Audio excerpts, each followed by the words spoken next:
मुरली अमृत की धारा है धारा, जो देती दुखों से किनारा।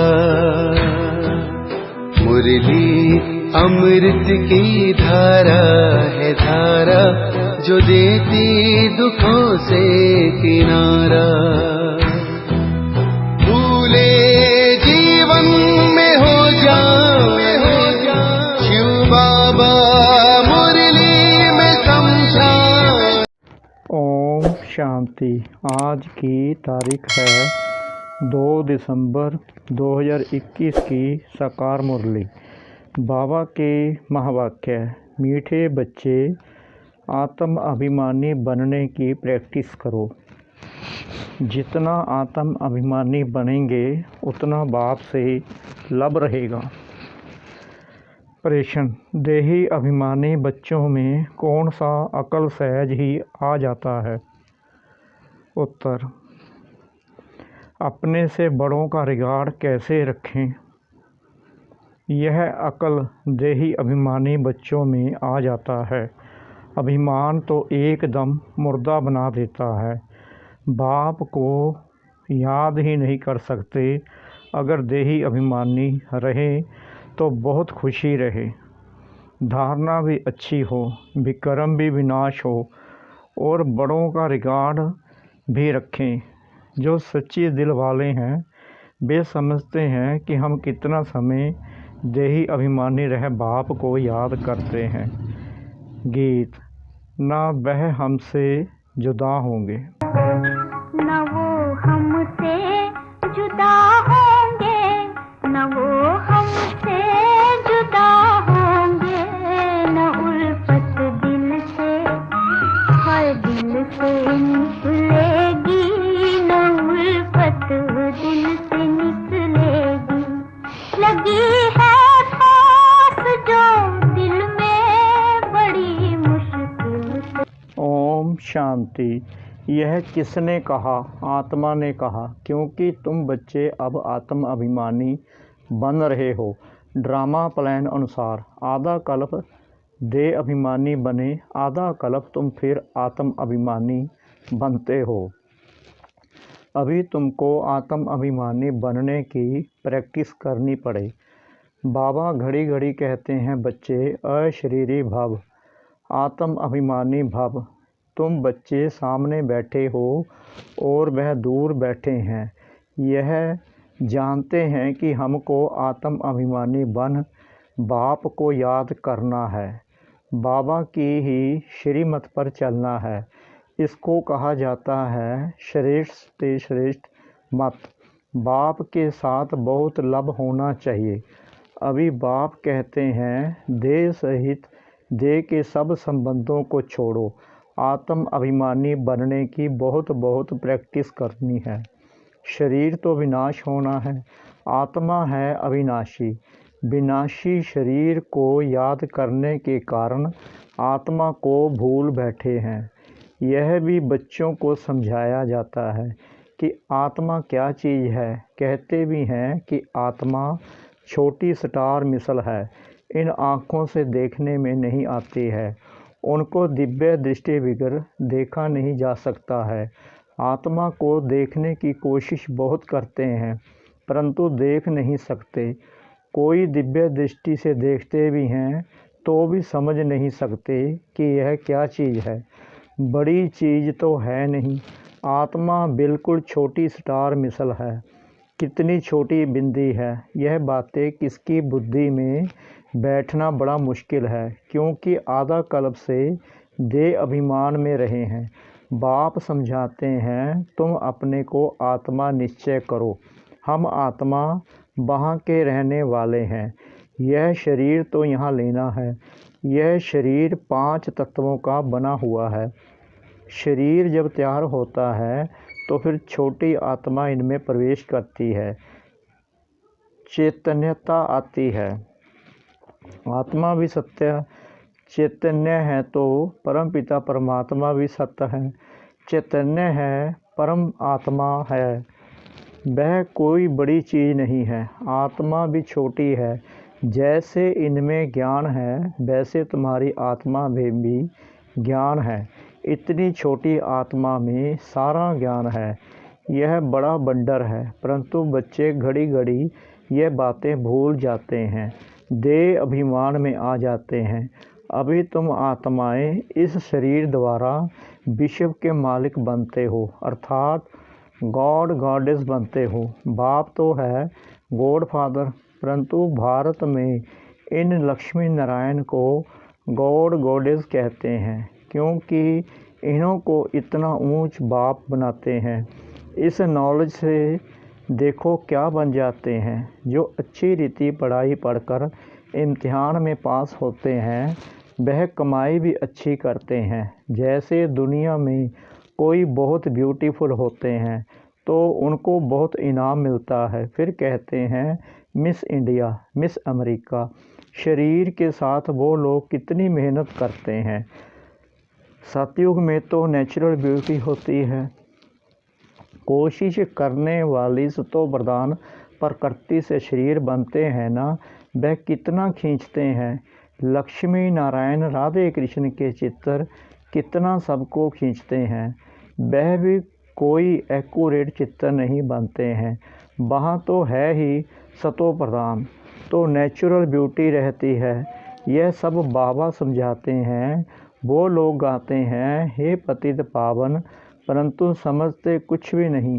पुकारते भी ऐसे हैं जैसे बेसमझ, हे भगवान दया करो, रहम करो, परंतु भगवान क्या चीज़ है वह जरा भी पता नहीं। बाप को जाने तो रचना को भी जाने, इसलिए ऋषि मुनि आदि सब नेति नेति कह गए। यह तो बिल्कुल ठीक है।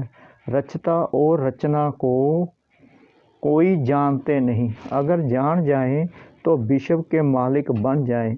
अभी तुम समझते हो इन लक्ष्मी नारायण को भी ऐसा बनाने वाला बाप ही है। अभी तुम बाप के सम्मुख बैठे हो, परंतु आधा कल्प देह अभिमान में रहने के कारण इतना रिगार्ड रख नहीं सकते।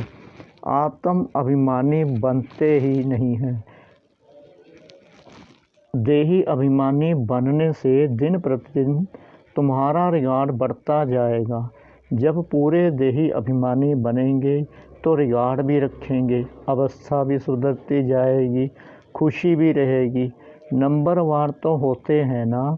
जैसे बाप तुमको समझाते हैं, तुम भी औरों को युक्ति बताते रहो कि अपने को आत्मा समझो।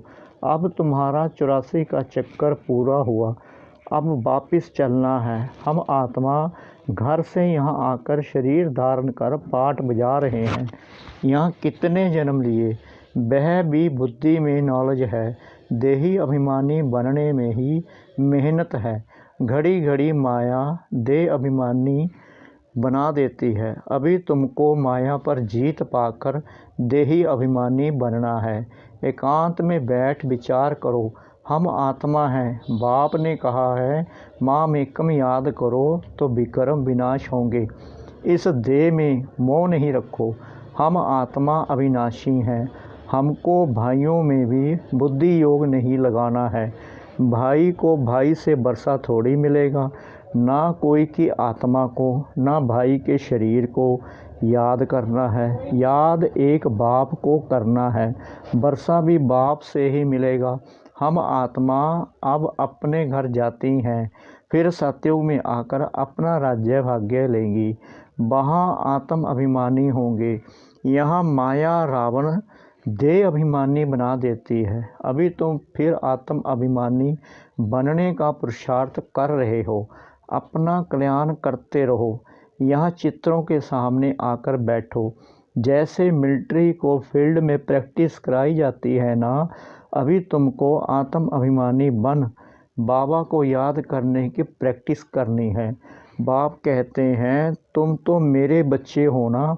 देह अभिमानी बनने से तुम माया के बन गए हो। बुलाते भी हो कि हे पतित पावन, हे ज्ञान के सागर। बाकी तो सब हैं भक्ति के सागर। भक्ति मार्ग का कितना विस्तार है। बाप आते हैं झूठी दुनिया में, सो भी साधारण रूप में। ड्रामा में नूंद ही ऐसी है, पतित शरीर में ही बाप आते हैं, लक्ष्मी नारायण के शरीर में थोड़ी आएंगे। उन्हों को तो राज्य भाग्य मिला हुआ है, तो उसमें कैसे आऊँ?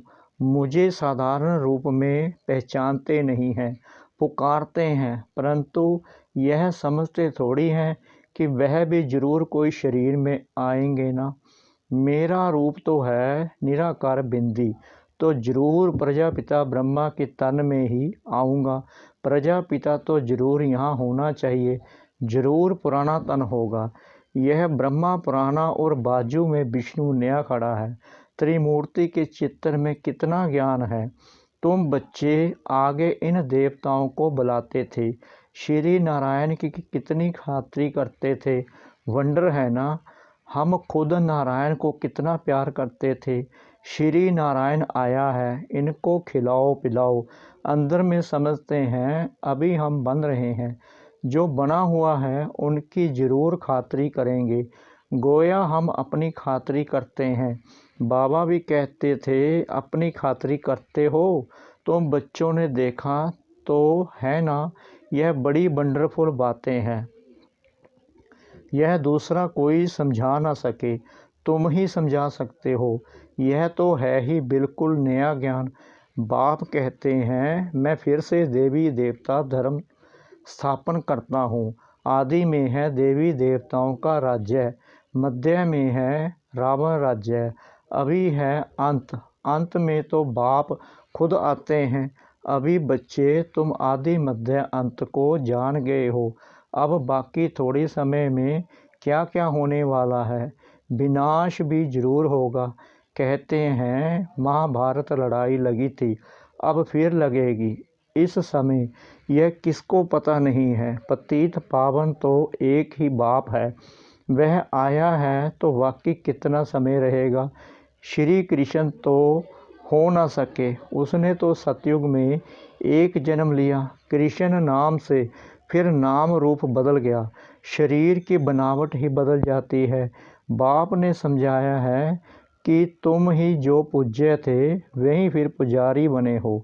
84 जन्म कैसे लिए हैं यह भी बाप ने समझाया है। और कहते हैं तुम आधा कल्प देह अभिमान में रहे हो, अब देही अभिमानी बनो। तुम आत्मा हो, मैं तुम्हारा बाप परम पिता परमात्मा हूँ, मैं अशरीरी हूँ और बच्चों को बैठ अपना परिचय देता हूँ। यह जो गाया हुआ है अतीन्द्रिय सुख, गोप गोपियों से पूछो, यह अंत की बात है। जब इम्तिहान के रिज़ल्ट नज़दीक आती है, जो बच्चे जास्ती सर्विस करते हैं वह ज़रूर सबको प्रिय लगेंगे। प्रदर्शनी आदि में भी पहले उन्हों को याद करते हैं, लिखते हैं फलाने को भेजो। इसका मतलब खुद समझते हैं यह हमसे होशियार हैं, परंतु देह अभिमान बहुत है। हमारा बड़ा भाई अथवा बहन है तो फिर उनको रिगार्ड भी देना चाहिए। ऐसे कभी नहीं कहेंगे फलाने हमारे से 100 गुना अच्छे हैं। किसको रिगार्ड रखने का भी अकल नहीं है। बाप जो समझाते हैं उस पर चलते नहीं तो उन्हों का क्या हाल होगा। देह अभिमान मुर्दा बना देता है। बाप कहते हैं देही अभिमानी बनो, सवेरे उठ शिव बाबा को याद करो। वह भी नहीं करते। अच्छे अच्छे महारथी योग में बहुत कम रहते हैं। ज्ञान तो छोटे बच्चे भी समझा सकते हैं, परंतु तोते माफिक हो जाता है। इसमें तो योग में रहें, धारणा भी हो तब खुशी चढ़े। योग बिगर विक्रम विनाश हो न सके। याद किया जाता है पवित्र चीज़ को तो उनके साथ लब भी बहुत होना चाहिए। घड़ी घड़ी समझाया जाता है मन मना भव। आधा कल्प देह अभिमानी रहे तो देही अभिमानी रहना मुश्किल लगता है, बहुत मेहनत लगती है। कितने वर्ष लग जाते हैं देही अभिमानी अवस्था बनाने में। अपने को छोटी आत्मा समझ और बाप को भी बिंदी समझ याद करें। इसमें मेहनत है। जो सच्चे होंगे वह अंदर फील करते होंगे कि हम कितना याद करते हैं। यह प्रैक्टिस बहुत डिफ़िकल्ट है। 21 जन्मों के लिए स्वर्ग की बादशाही पाना कोई कम बात है क्या? तुम समझते हो हम छोटी आत्मा, उसमें 84 जन्मों का पाठ नूंदा हुआ है। आत्मा ही मुख्य एक्टर बनती है, आत्मा ही सब कुछ बनती है, परंतु देह अभिमान के कारण आत्म अभिमान गुम हो गया है। सबसे मुख्य प्रैक्टिस यही करनी है। यही भारत का प्राचीन योग भी मशहूर है, यही गीता है, सिर्फ उसमें नाम निराकार के बदले देहधारी देवता का लिख दिया है। बाप कहते हैं जिसने बहुत भक्ति शुरू से लेकर अंत तक की है वही नंबर 1 ऊपर जाएंगे।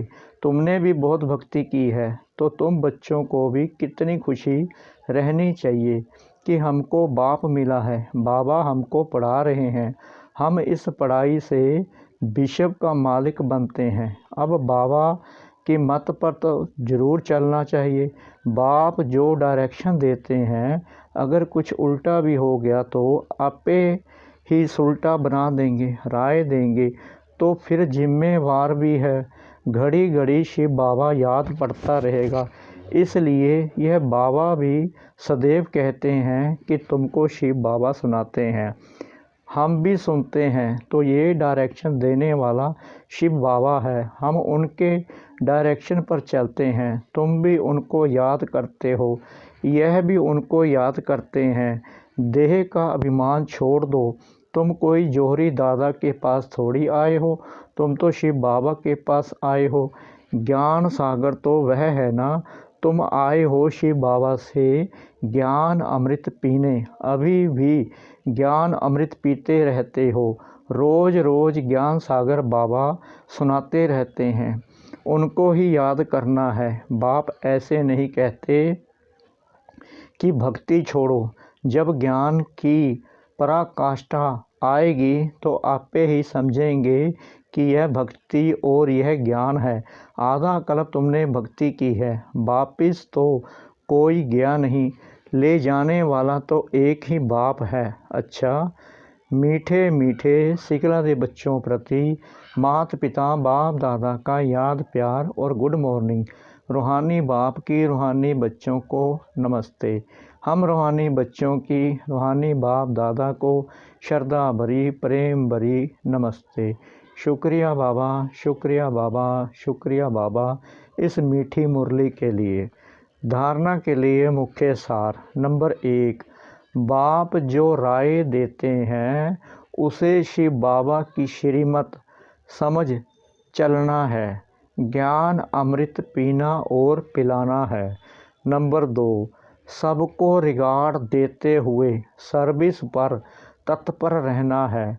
देह अभिमान छोड़ देही अभिमानी रहने की प्रैक्टिस करनी है। वरदान, बालक और मालिकपन के बैलेंस द्वारा युक्ति युक्त चलने वाले सफलता मूर्त भव। जितना हो सके सर्विस के संबंध में बालकपन, अपने पुरुषार्थ की स्थिति में मालिकपन, संपर्क और सर्विस में बालकपन, याद की यात्रा और मंथन करने में मालिकपन, साथियों और संगठन में बालकपन और व्यक्तिगत में मालिकपन। इस बैलेंस से चलना ही युक्ति युक्त चलना है। इससे सहज ही हर कार्य में सफलता प्राप्त होती है, स्थिति एक रस रहती है और सहज ही सर्व के स्नेही बन जाते हैं। स्लोगन, सोचना और करना समान हो तब कहेंगे विल पावर वाली शक्तिशाली आत्मा। सोचना और करना समान हो तब कहेंगे विल पावर वाली शक्तिशाली आत्मा। ओम शांति।